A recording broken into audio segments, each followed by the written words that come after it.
Hello दोस्तों, welcome to my channel. आज की वीडियो से हम शुरू करने जा रहे हैं ऑपरेटिंग सिस्टम का कोर्स A to Z। इस कोर्स को मैं कवर करूंगा और वीडियो को ज़रूर लाइक करें, चैनल को सब्सक्राइब करें ताकि आपको तमाम वीडियोस की नोटिफिकेशन मिल जाएं। तो चलिए बगैर टाइम से आगे शुरू करते हैं जी। तो दोस्तों यहाँ पर आपको सबसे पहले डेफिनेशन बता रही है what is an operating system. तो ऑपरेटिंग सिस्टम जो होता है वो इंट्रोडक्शन इस वीडियो के अंदर हम बेसिकली देखेंगे और इसकी बेसिक चीज़ें जो हैं वो कवर करेंगे। तो N operating system is an intermediate between a user and a computer hardware. तो ऑपरेटिंग सिस्टम जो होता है वो एक कंप्यूटर हार्डवेयर और आपका जो यूज़र होता है उसके दरमियान एक इंटरमीडिएट यानी कि एक दरमियान वाला बंदा आप कह सकते हैं। ये फॉर एग्जांपल ये हमारे पास ये यूज़र है और ये वाला कंप्यूटर का हार्डवेयर है। तो इनके दरमियान ऑपरेटिंग सिस्टम होता है और यहाँ पर ऑपरेटिंग सिस्टम जो होता है उसका मकसद ये होता है कि यूज़र जो है वो उस यूज़र को कन्वीनियंट प्रोवाइड करे, यानी कि यूज़र को वो ईज़िली यूज़र के लिए आसान बनाए कंप्यूटर को यूज़ करना। और यहाँ पर जो हार्डवेयर है उसको उसके लिए ऑपरेटिंग सिस्टम आसान बनाए, चीज़ें उसके लिए भी आसान बनाए और उसके लिए भी आसान बनाए। तो ये ऑपरेटिंग सिस्टम का काम होता है। It is provides user environment in which a user can execute programs conveniently and efficiently. तो ऑपरेटिंग सिस्टम का काम बेसिकली क्या होता है कि आपको कन्वीनियंट और एफिशिएंटली प्रोवाइड करे। कन्वीनियंट का मतलब ये है कि अगर आपने फॉर एग्जांपल यहाँ पर कन्वीनियंट का मैं आपको बताता हूँ कि अगर आपने कोई भी एक फॉर एग्जांपल एक VLC मीडिया प्लेयर आपने सॉफ्टवेयर इंस्टॉल किया है, आपने कोई भी म्यूज़िक प्ले करना है उसके अंदर। तो म्यूज़िक प्ले करने के लिए आप क्या करते हैं, विंडोज़ के अंदर आप उसको डबल क्लिक करते हैं और वो प्ले हो जाता है म्यूज़िक जो भी होता है। लेकिन उससे बरक्स अगर आप लिनक्स ऑपरेटिंग सिस्टम का नाम आपने सुना होगा, अगर नहीं सुना है तो आप सुन लें। तो उसके अंदर आपको अगर आपने कोई फाइल वगैरह ओपन करनी है तो उसके लिए भी आपको 2-3 कमांड्स लिखनी पड़ जाती हैं। तो अगर आपने एक बेसिक अगर आपने कमांड लिखने पड़ गए 2-3 तो फिर आपके लिए वो तो ये कन्वीनियंट ज़्यादा नहीं होगा ये। तो इसीलिए आपको ऑपरेटिंग सिस्टम का आपका काम होता है कि वो कन्वीनियंट आपको प्रोवाइड करे यूज़र को ज़्यादा से ज़्यादा। और एफिशिएंटली का मतलब ये है कि अगर एक काम आप कर रहे हैं और फॉर एग्जांपल आप म्यूज़िक की बात मैं कर रहा था, तो अगर वो प्ले कर रहे हैं तो 2-3 घंटे बाद अगर वो प्ले हो रहा है तो वो इसका मतलब वो एफिशिएंट नहीं है। तो ये एफिशिएंसी भी ऑपरेटिंग सिस्टम प्रोवाइड करता है। जैसे कि इंसान जो है वो ब्रेन के बगैर कुछ नहीं है, इसी तरह ऑपरेटिंग सिस्टम भी है, वो कंप्यूटर का ब्रेन कहलाता है जो कि तमाम सॉफ्टवेयर को और हार्डवेयर को कंट्रोल करता है। जैसे कि ब्रेन की अगर हम बात करें तो हमारी सोच को कंट्रोल करता है ब्रेन, जो कि हम सॉफ्टवेयर कह सकते हैं। तो और हार्डवेयर जो हमारे फिजिकल हाथ पाँव होते हैं उनको भी कंट्रोल करता है हमारा ब्रेन। इसी तरीके से जो है सॉफ्टवेयर को भी कंट्रोल करता है और हार्डवेयर को भी कंट्रोल करता है operating system. A computer system can be divided into 4 components. और इसमें आ जाता है hardware, operating system, application programs और यूज़र्स। ये यूज़र जो होते हैं वो सबसे ऊपर यहाँ पर डायग्राम में आप देख रहे हैं। सबसे पहले यूज़र जो होते हैं वो कम्युनिकेट करते हैं एप्लीकेशन प्रोग्राम के साथ, और उसके बाद ऑपरेटिंग सिस्टम आता है और उसके बाद हार्डवेयर आता है। कि हमारा जो ऑपरेटिंग सिस्टम है वो हार्डवेयर और सॉफ्टवेयर दोनों के साथ इंटरेक्ट करता है। तो एप्लीकेशन प्रोग्राम जो होते हैं वो क्या होते हैं बेसिकली, अगर आपने फॉर एग्जांपल विंडोज़ अगर आपने इंस्टॉल किया उसके अंदर आपने VLC मीडिया प्लेयर जो होते हैं वो तमाम आपके जो एप्लीकेशन प्रोग्राम हैं। तो फॉर एग्जांपल अगर आपने कोई म्यूज़िक प्ले करना है तो वो म्यूज़िक जो है वो आप पहले किसी सॉफ्टवेयर की मदद से ही ओपन करेंगे। तो वो सॉफ्टवेयर जो होता है एप्लीकेशन प्रोग्राम कहलाता है। तो वो एप्लीकेशन प्रोग्राम जो होता है वो यूज़र जो है वो यूज़र एप्लीकेशन प्रोग्राम को कहता है और एप्लीकेशन प्रोग्राम जो है वो ऑपरेटिंग सिस्टम को कहता है जो भी काम करना हो। और ऑपरेटिंग सिस्टम जो है वो हार्डवेयर से अपना काम जो भी है 0-1 के फॉर्म में करा लेता है। तो different views of operating system के 2 व्यू होते हैं, एक होते हैं यूज़र व्यू और एक होता है सिस्टम व्यू। यूज़र व्यू की तरफ हम आते हैं पहले। तो आपको जो सामने इंटरफेस नज़र आ रहा होता है अपनी विंडो के अंदर, जो कि यूज़र जो है वो ईजिली देख सकता है, तो उस जो इंटरफेस को हम बोलते हैं यूज़र व्यू। और बैकएंड पे जो भी काम जो भी प्रोग्रामिंग हो रही है वो उसको हम सिस्टम व्यू के अंदर लेते हैं। तो सिस्टम व्यू यूज़र व्यू के अंदर हम आते हैं। From the users point of view the computer is interface being used. तो यूज़र के पॉइंट ऑफ व्यू से जो भी इंटरफेस जो यूज़ हो रहा है, यानी कि यूज़र को तो सामने स्क्रीन नज़र आ रही है, उसके ख्याल से ये तमाम कंप्यूटर जो है वो स्क्रीन ही है। तो इसलिए यूज़र व्यू जो है सामने यूज़र के पॉइंट ऑफ व्यू से लाया जाता है। Such systems are designed for one user monopolize resources to maximize the work and the user performing.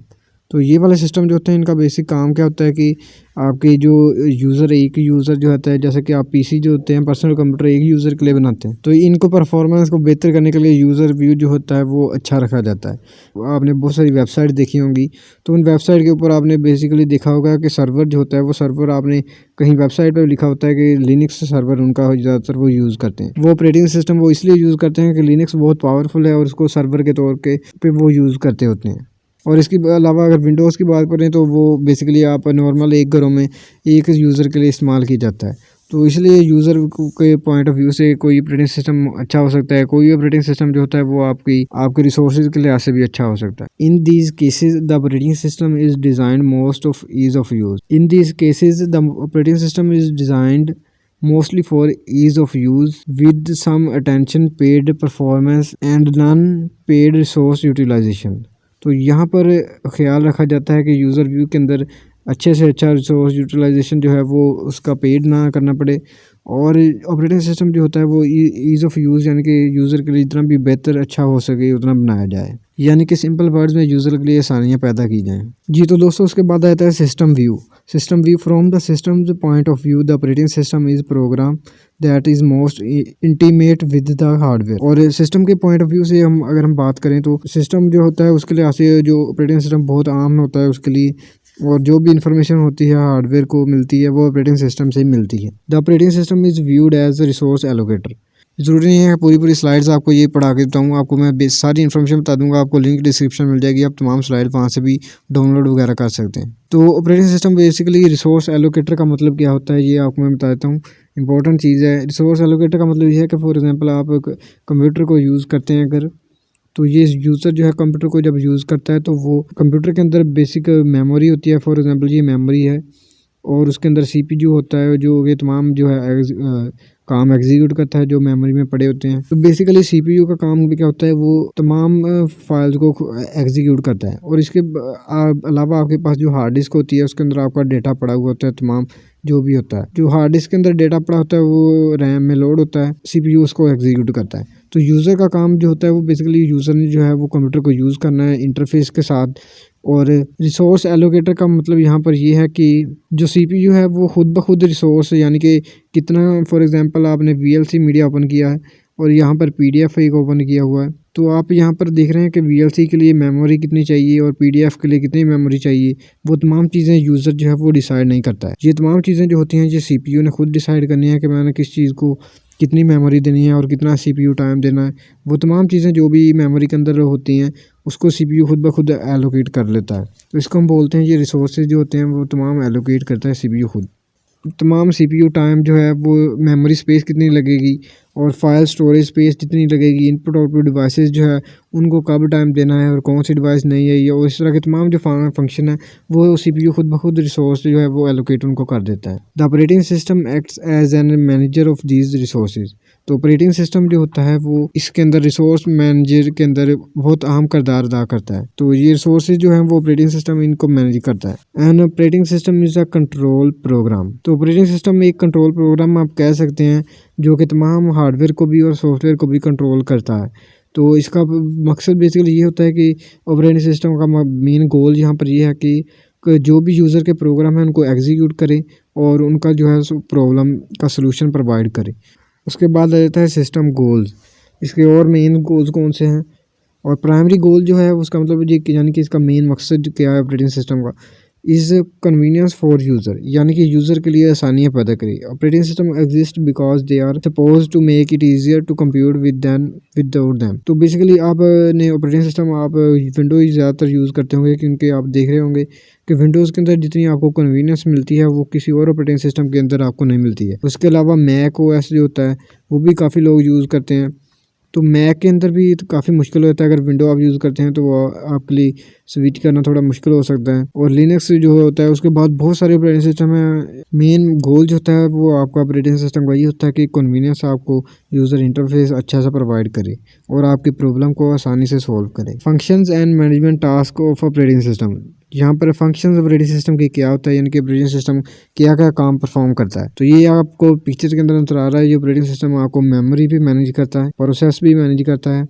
ये प्रोसेस मैनेजर उसका अलग से पार्ट होता है, मेमोरी मैनेजर अलग से पार्ट होता है। इसके अलावा डिवाइसेस जितने भी इनपुट आउटपुट डिवाइसेस या हार्डवेयर डिवाइसेस होती हैं वो भी मैनेज करता है। फाइल्स जितनी आपने स्टोर करनी है फाइल वो भी स्टोर करता है। और इसके अलावा भी अगर आपको कोई फंक्शन आए तो वो भी आप लिख सकते हैं देन में। तो यहाँ पर मेन मकसद इसका यही है, यानी कि processor management, memory management, device management, file management, security जो भी होती है डाटा की, वो तमाम चीज़ें ऑपरेटिंग सिस्टम ही आपको प्रोवाइड करता है। एरर्स अगर आपके आ गए हैं फॉर एग्जांपल अगर आपने कहीं अगर आपने कोई डिवाइस लगाई है, आपकी यूएसबी जो है वो करप्ट होती है, तो उसको क्या हैंडल करना है, उसको किस तरीके से। फॉर एग्जांपल आप अगर यूएसबी आपकी करप्ट होती है तो उसको आप फॉर्मेट मार सकते हैं। यहाँ से फॉर्मेट करने के अलावा आप उसको भी टूल्स जो है एरर हैंडलिंग के अंदर आपको प्रोवाइड करते हैं। तो एप्लीकेशन प्रोग्राम जितने भी होते हैं उनका जो भी इंटरफेस, जो भी उनका डेटा होता है वो कम्युनिकेशन वगैरह भी आप ऑपरेटिंग सिस्टम से करते हैं। यूजर इंटरफेस भी आपको ऑपरेटिंग सिस्टम ही प्रोवाइड करके देता है। और सबसे पहला पॉइंट है प्रोसेसर मैनेजमेंट। प्रोसेसर मैनेजमेंट में सबसे पहला पॉइंट है कि ऑपरेटिंग सिस्टम जो होता है वो टास्क को मैनेज करता है और बताता है कि किस टास्क के ऊपर कितना टाइम परफॉर्म करना है। प्रोसेसर मैनेजमेंट के अंदर पहला पॉइंट जो है वो ये है कि ऑपरेटिंग सिस्टम जो है आपका सीपीयू जो है प्रोसेसर, वो आपको मैनेज करता है कि कौन से प्रोसेस के ऊपर कितना टाइम स्पेंड करना है और कितने टाइम के बाद वो एग्जीक्यूट हो जाएगा और कितना टाइम उसको हम देंगे। और उसके बाद allocation and D allocation of processor, यानी कि अगर आपने कोई नया काम शुरू किया है तो उसको सीपीयू असाइन कर दिया जाएगा, और पुराना काम जो अगर आपका मुकम्मल हो चुका है तो उससे जो है वो काम आपका ख़त्म कर दिया जाएगा। Keep all tracks of processor and status of process by program called traffic controller. Traffic controller जो होता है वो एक प्रोग्राम होता है, एक हिस्सा होता है ऑपरेटिंग सिस्टम के अंदर। प्रोसेसर मैनेजमेंट जो होता है, यानी कि प्रोसेस जहाँ पर मैनेज होते हैं, ये आगे जाके आप इसको डिटेल में देखेंगे।